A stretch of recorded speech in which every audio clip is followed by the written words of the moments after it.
in the 1930s, in West Africa, in French colonial West Africa, and I think it was in Mali. There was these French archaeologists were doing some research.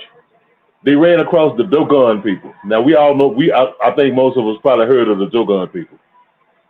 Now the Dogon people, they live in a part of Mali. They I ain't gotta say this. But anyway, the Dogon people they were performing a ceremony.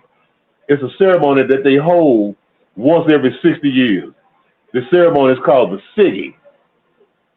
Okay, so the French archaeologists rode up on this, they walked up on this ceremony and they seen it performing this ceremony. And of course you see this Dogon brother with this mask and a long pointed thing way up in the air. This mask has a long pointed thing. It's way up in there. But anyway, the French was wondering, what is this ceremony? They was trying to find out what it was. Well, eventually they found out that the Sigi was a reenactment of a star in the heavens, a star that can't be seen without a telescope. The Dogon star, the dark star, Sirius B. The Dogon people knew the movement and knew everything about this star. Back in the 1700s and stuff.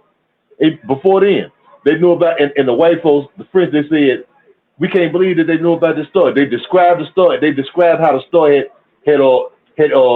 had crushed it imploded, and it crushed itself. It fell in on itself.